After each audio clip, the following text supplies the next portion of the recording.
کہ جو ڈرون ہے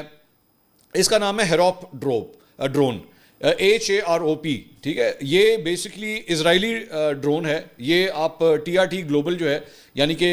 جو ٹرکی کا جو میڈیا ہے اس نے یہ رپورٹ کیا ہے کہ جی انڈیا نے جو ہے وہ اسرائیلی میڈ ہیروپ ڈرونز جو ہیں اسے استعمال کیا ہے آج پاکستان کو ٹارگٹ کرنے میں, پاکستان کے مختلف شہروں کو ٹارگٹ کرنے میں. دوسری بات یہ ڈرون جو ہے وہ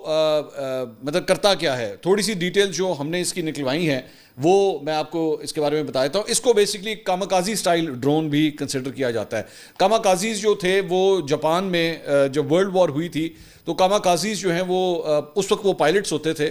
جہازوں میں وہ سفر کرتے تھے, اور جب ان کی فائر پاور چونکہ کم تھی تو وہ کیا کرتے تھے کہ جو امریکن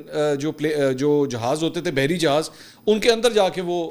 جو ہے لگتے تھے جا کے پائلٹ سمیت. تو پائلٹ جو ہے وہ بیسکلی خودکشی کر رہا ہوتا تھا, اور لیکن اس کی وجہ سے جو ہے وہ کاماکازی سٹائل جو یہ وہاں سے سٹارٹ ہوا تھا کہ یہ کاماکازیز جو ہیں وہاں سے جو ہے وہ خودکش حملہ ایک قسم کا کرتے تھے. اس وقت وہ جہازوں میں بیٹھتے تھے اور جہاز جا کے جو ہے وہ دشمن کے بحری جہاز کو جا کے یا کسی بھی انسٹالیشن میں جا کے وہ لگتے تھے اور پھر اس کی وجہ سے ان کا نقصان ہوتا تھا. تو یہ جو ہیروپ جو ڈرون ہے اس کو بھی یہی کنسیڈر کیا جاتا ہے کہ یہ بھی اسی طرح ٹیکٹک جو ہے وہ کرتا ہے. اسرائیل نے اس کو جو ہے وہ سب سے پہلے بنایا تھا. یہ بیسکلی اس کی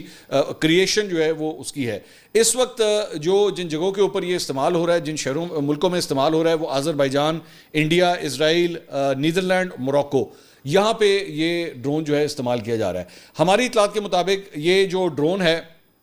اس کے اندر ظاہری بات اس کے بیسکلی ایک آپریٹر ہوتا ہے, اور کچھ ماڈلز کے اندر جو یہ کہا جاتا ہے کہ اس کی جو رینج ہوتی ہے وہ تقریباً 100 کلومیٹر ہوتی ہے, اور کچھ کے مطابق یہ کہا جاتا ہے کہ یہ 200 کلومیٹر تک جو ہے اس کی رینج ہوتی ہے. یعنی جہاں پہ اس کا آپریٹر بیٹھا ہوگا وہاں سے یہ آگے 100 یا 200 kilometre depending on the model, depending کہ یہ کہاں پہ بنایا گیا ہے اس کے مطابق جو ہے